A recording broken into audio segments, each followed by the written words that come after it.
श्री शिवाय नमस्तुभयम। दोस्तों, आप सभी लोग जानते हैं कि 12 दिसंबर 2024 यानी गुरुवार को पड़ रही है मार्गशीर्ष महीने की द्वादशी तिथि। और दोस्तों, यह वह द्वादशी तिथि है जो मार्गशीर्ष महीने में पड़ने वाली सबसे बड़ी तिथि है, क्योंकि यह गुरुवार के दिन पड़ रही है और इसका बहुत ही बड़ा और विशेष महत्व होता है। पूज्य गुरु जी ने कहा है कि अगर कभी भी मौका लग जाए और मार्गशीर्ष महीने की गुरुवार द्वादशी तिथि को पड़ जाए तो आप लोगों को 7 चने की दाल वाला उपाय तो अवश्य ही करना चाहिए। इन दोनों का संयोग बहुत कम आता है। और इसी के साथ मैं गुरु जी ने अपनी शिव पुराण कथा में बताया है कि इस दिन आपको 7 चने की दाल वाला उपाय तो आपको अवश्य ही करना चाहिए, क्योंकि ऐसा दिन पूरे साल में सिर्फ एक ही बार आता है। और दोस्तों, आप सभी लोग जानते हो कि गुरुवार द्वादशी तिथि का अगर सबसे बड़ा कोई उपाय है तो 7 चने की दाल वाला उपाय है।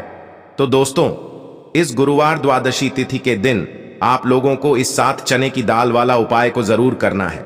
बहुत सारे लोग होंगे जिन लोगों ने इस उपाय को ना किया हो, मतलब पूरा साल निकल गया, उन्होंने किसी भी दिन इस 7 चने की दाल वाला उपाय को ना किया हो।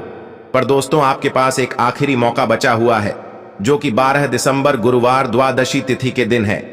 तो इस दिन आप लोगों को इस वाले उपाय को जरूर कर लेना है।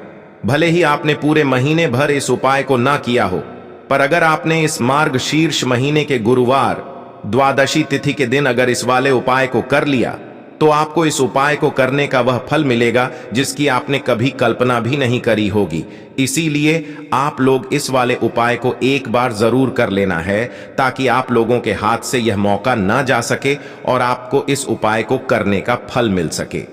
दोस्तों, यह उपाय पंडित जी ने अपनी अभी की ही श्री शिव महापुराण की कथा में बताया है, जिस उपाय को आज हम आपको बहुत अच्छे से समझाने वाले हैं। इस वीडियो को देखने के बाद इस उपाय को समझने के लिए आपको कोई और वीडियो को देखने की जरूरत नहीं पड़ेगी। तो चलिए दोस्तों, उपाय को शुरू करते हैं। देखिए, यह इस मार्गशीर्ष महीने के गुरुवार द्वादशी तिथि के दिन यह इतना खास होता है, इतना महत्वपूर्ण होता है। देखा गया है कभी कभी बड़े बड़े पूजा पाठ अनुष्ठान से जो मनोकामना पूर्ण नहीं होते, वह मार्गशीर्ष महीने के गुरुवार द्वादशी तिथि के दिन एक छोटे से उपाय करने से ही आपकी मनोकामना पूर्ण हो जाती है। और बहुत सारे लोगों ने इस उपाय को किया भी है और उनको इस उपाय को करने का फल भी जरूर मिला है।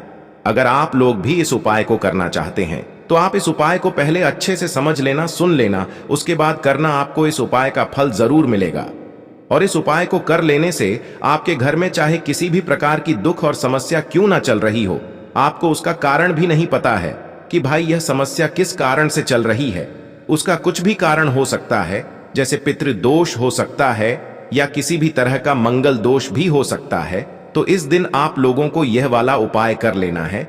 यह एक ऐसा उपाय है जिस उपाय को अगर किसी विशेष दिन पर किया जाए तो भाई उस विशेष दिन का जो है वह तो हमें मिलता ही मिलता है, पर हमने उस दिन पर इस उपाय को किया है तो हमें उससे भी बड़ा फल मिलता है, और फल बहुत जल्दी मिलता है, क्योंकि आप इस उपाय को बहुत ही बड़े और विशेष दिन पर कर रहे हो।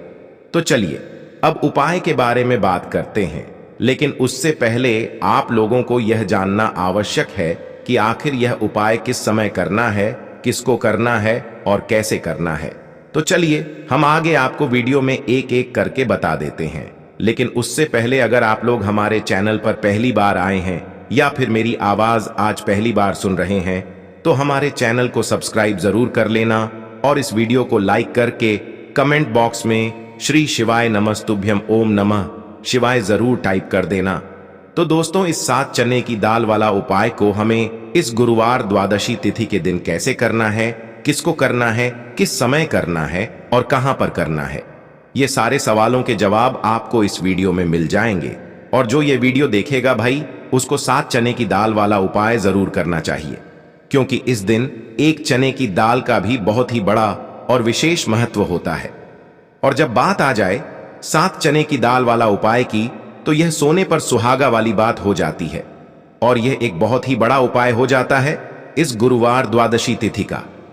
तो अब दोस्तों, इस 7 चने की दाल वाला उपाय को आखिर करना किसको है, सबसे पहले हम लोग वह बात जान लेते हैं। तो देखो, घर की जो बड़ी माताएं बहनें होती हैं, उन माताओं बहनों में से कोई भी एक बड़ी माता बहन इस वाले उपाय को कर सकती है।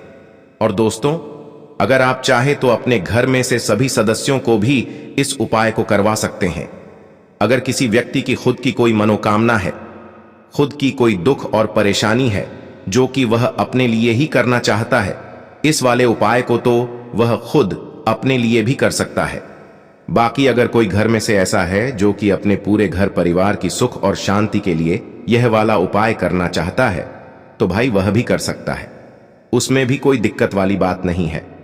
कहने का मतलब यह है कि इस उपाय को हर एक सदस्य भी कर सकता है और पूरे घर परिवार के सदस्य के लिए घर की बड़ी माताओं बहनों में से कोई एक माता बहन भी कर सकती है। माताएं बहनें अगर घर में उपस्थित ना हो या वह यह वाला उपाय ना कर पा रही हो, तो फिर घर का कोई बड़ा सदस्य भी इस 7 चने की दाल वाला उपाय को कर सकता है, चाहे फिर वह पुरुष ही क्यों ना हो। उसमें कोई भी दिक्कत वाली बात नहीं है। अब दोस्तों, जो अगला प्रश्न निकल कर आता है वह यह आता है इस उपाय को लेकर कि आखिर इस उपाय को हमें किस समय करना है, सुबह के समय करना है कि शाम के समय करना है। तो देखो, इस वाले उपाय को आप लोग सुबह के समय भी कर सकते हो और शाम के समय प्रदोष काल में भी कर सकते हो।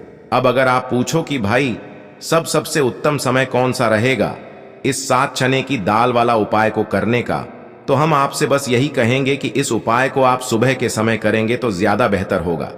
बाकी अगर प्रदोष काल शाम के समय भी करेंगे तो भी अच्छा होगा, उसमें कोई भी दिक्कत वाली बात नहीं है। तो अब दोस्तों, जो अगली सबसे बड़ी और महत्वपूर्ण बात आती है वह यह आती है कि सुबह अगर हम उपाय को करेंगे तो हमें कितने बजे से लेकर कितने बजे तक के बीच में करना है, और शाम के समय प्रदोष काल में करेंगे तो हमें कितने बजे से लेकर कितने बजे के बीच में करना है। तो देखो, सुबह जितनी जल्दी हो सके आप उपाय को करने की कोशिश करना। बाकी अगर किसी कारणवश लेट भी हो जाओ, थोड़ी देर भी हो जाए, तो 10 या 11 बजे तक भी आप उपाय कर लेना, पर 12 बजे से ज्यादा देरी ना हो, ठीक है? इस बात का ध्यान रखना।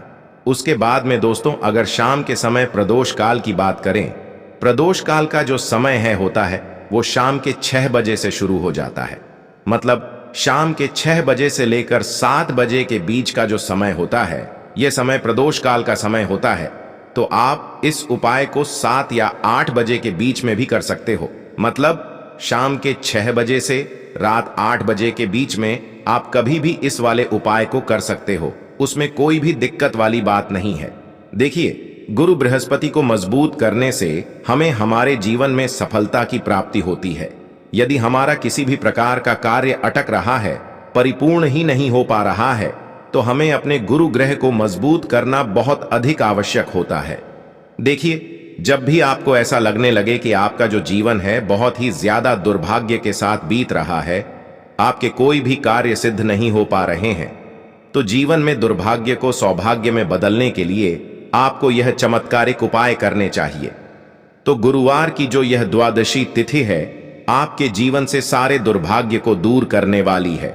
देखिए, यदि आपका गुरु ग्रह मजबूत नहीं है, गुरु ग्रह से जुड़ी किसी भी प्रकार की समस्या है, तब भी आपको यह उपाय करना चाहिए। आपके विवाह से जुड़ी किसी भी प्रकार की परेशानी है, बुद्धि ज्ञान और विवेक से जुड़ी किसी भी प्रकार की समस्या है, साथ ही साथ जीवन में सौभाग्य की प्राप्ति करना हो, जीवन से दुर्भाग्य को दूर करना हो और जीवन में यदि सफलता की प्राप्ति करना हो, तो आपको यह चमत्कारिक उपाय जरूर करने हैं। देखिए, आज के इस पूरे वीडियो में हम आपको 3 महा उपाय बताने वाले हैं और यह तीनों ही उपाय आपके जीवन की सारी समस्याओं को समाप्त करने वाले हैं। तो चलिए दोस्तों, जान लेते हैं। पहले विशेष उपाय के बारे में देखिए। इस उपाय को करने के लिए आपको मात्र 7 चने की दाल लेनी होगी, यानी कि आपको 7 चने की दाल लेनी होगी। देखिए, चने की दाल जब भी आप लेंगे तो यह कहीं से भी टूटी हुई भी खंडित नहीं होनी चाहिए।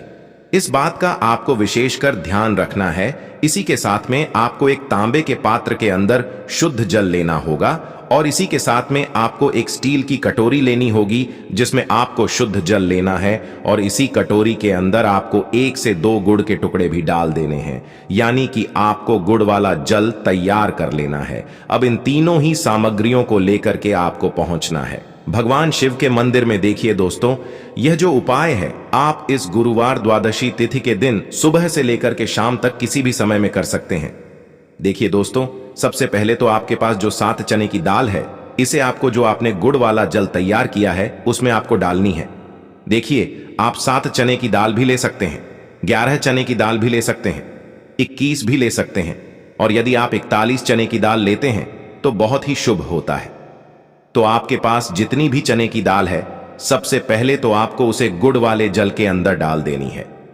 अब देखिए दोस्तों, आपके पास जो एक लोटा शुद्ध जल है, इसमें से थोड़ा सा जल सबसे पहले आपको भगवान शिव की शिवलिंग के सीधे तरफ, जहां गणेश जी का स्थान होता है, वहां पर आपको अर्पित करना है। फिर थोड़ा सा जल आपको श्री कार्तिकेय जी वाले स्थान पर अर्पित करना है। फिर आपको थोड़ा सा जल माता अशोक सुंदरी वाले स्न पर अर्पित करना है। फिर आपको थोड़ा सा जल माता पार्वती के हस्त कमल यानी कि कटी वाले भाग पर अर्पित करना है। और अंत में आपको थोड़ा सा जल भगवान शिव के शिवलिंग पर भी अर्पित कर देना है। और उस पात्र के अंदर आपको थोड़ा सा जल और शेष बचा लेना है, यानी कि पांचों ही स्थान पर थोड़ा थोड़ा जल अर्पित करने के बाद अंत में थोड़ा सा शेष जल और उस पात्र के अंदर आपको बचा लेना है। अब आपको बृहस्पति ईश्वर महादेव का स्मरण करना है और आपके पास जो चने की दाल है, इसे आपको अपने सीधे हाथ में रखनी है। देखिए, गुरु का दिन है, इसीलिए आपको ओम नमो भगवते वासुदेवाय इस मंत्र का जाप भी करना है। अब देखिए दोस्तों, आपके पास जितने भी चने की दाल है, चाहे 7 हैं, 11 है, 41 है, उतनी बार आपको बृहस्पतिश्वर महादेव का स्मरण करना है। और यह जो चने की दाल है, इसे आपको भगवान शिव के शिवलिंग पर अर्पित कर देनी है। आपको लगातार बृहस्पतिश्वर महादेव का स्मरण करते रहना है। अब देखिए, अंत में जो आपने उस पात्र के अंदर शेष जल बचाया था, इसे आपको भगवान शिव के शिवलिंग पर ही धीरे धीरे अर्पित कर देना होगा। श्री शिवाय नमस्तुभयम इस मंत्र का जाप करते हुए यह उपाय करने मात्र से आपका जो भाग्य है वह स्वर्ण के समान चमकने लगता है। आपके जीवन से जो भी दुर्भाग्य है वह दूर होता है। तो इस प्रकार से आपको यह उपाय कर लेना है। यह उपाय आप सुबह से लेकर के शाम तक किसी भी समय में कर सकते हैं। अब दोस्तों, हम जान लेते हैं गुरुजी द्वारा बताए गए दूसरे उपाय के बारे में। देखिए, इस उपाय को करने के लिए आपको सबसे पहले तो मात्र थोड़ा सा शुद्ध घी लेना होगा। देखिए, आपको मात्र आधा चम्मच ही शुद्ध घी लेना है और इसी के साथ में आपको एक तांबे के पात्र के अंदर अपने ही घर से शुद्ध जल लेना होगा। और इन सभी सामग्रियों को लेकर के आपको भगवान शिव के मंदिर में पहुंच जाना है। आप यह उपाय सुबह से लेकर के शाम तक किसी भी समय में कर सकते हैं। देखिए, सबसे पहले तो आपके पास जो एक लोटा शुद्ध जल है, इसे आपको धीरे धीरे शिवलिंग पर अर्पित कर देना है। श्री शिवाय नमस्तुभयम इस मंत्र का जाप करते हुए और बृहस्पतिश्वर महादेव का मन में स्मरण करते हुए। अब देखिए दोस्तों, आपके सीधे हाथ की जो अंगूठे के पास वाली उंगली होती है, तर्जनी उंगली, उसमें आपको यह शुद्ध घी लेना है और इस उंगली से आपको शिवलिंग पर, जहां माता अशोक सुंदरी का स्थान होता है, वहां पर आपको इस घी से अच्छे से लेपन करना है। यानी कि माता अशोक सुंदरी वाले स्थान पर आपको अच्छे से घी का लेपन कर देना है। और आपकी जो भी मनोकामना है, चाहे आप अपने जीवन से दुर्भाग्य को दूर करने के लिए यह उपाय कर रहे हैं, जीवन में सौभाग्य की प्राप्ति के लिए आपकी कोई मनोकामना हो, विवाह के लिए आपकी किसी भी प्रकार की कामना हो, जिस भी प्रकार की आपकी कामना है उसे परिपूर्ण करने के लिए आपको को प्रार्थना करनी है। और इस घी का लेपन आपको माता अशोक सुंदरी वाले स्थान पर कर देना है। अब दोस्तों, इस घी वाली उंगली को आपको कहीं भी साफ नहीं करना है, कहीं भी नहीं पहुंचना है, सीधे आपको अपने घर लेकर के आना है। और इस घी की जो पहली बिंदी है, इसे आपको अपने मुख्य द्वार पर लगा देनी है। और इस घी की बिंदी आप अपने घर में जहां भी आप धन रखते हैं वहां पर भी लगा सकते हैं। आपके घर में जहां कहीं भी रसोई घर है, वहां पर भी आप इस घी की बिंदी को लगा सकते हैं। तो 3 जगह आप इस घी की बिंदी को लगा सकते हैं। आपके घर में कभी भी अन्न और धन की कमी नहीं होगी और आपके घर में जो भी क्लेश होगा वह भी समाप्त हो जाएगा। तो इस प्रकार से आपको दुर्भाग्य को दूर करने के लिए दूसरा उपाय करना है। तो चलिए दोस्तों, अब हम जान लेते हैं तीसरे विशेष और अंतिम उपाय के बारे में। देखिए, यह उपाय भी बहुत ही खास है, विशेषकर आपके भाग्य को उदय करने के लिए। यह उपाय भी बृहस्पतिश्वर महादेव का ही होने वाला है और विशेषकर आपको यह उपाय भी गुरुवार द्वादशी तिथि के दिन ही करना है। देखिए, इस उपाय को करने के लिए आपको सबसे पहले तो एक प्यारी सी और सुंदर सी बेलपत्र लेनी होगी। बेलपत्र को लेते समय ध्यान रखें कि यह कहीं से भी कटी फटी खंडित नहीं होनी चाहिए।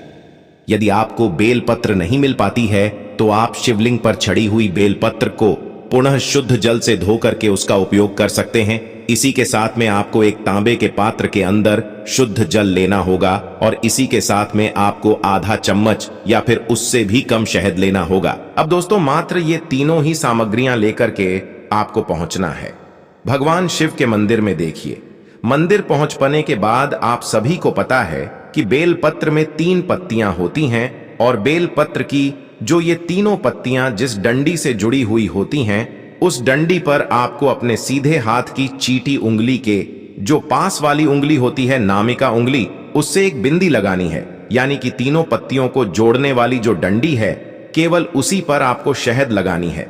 इसके बाद आपको यह जो बेलपत्र है इससे महादेव के शिवलिंग पर अर्पित कर देनी है। श्री शिवाय नमस्तुभयम इस मंत्र का जाप करते हुए देखिए, बेलपत्र की जो चिकनी साइड है वह शिवलिंग से स्पर्श होगी और इसकी जो डंडी है वह जलाधारी की ओर रहेगी।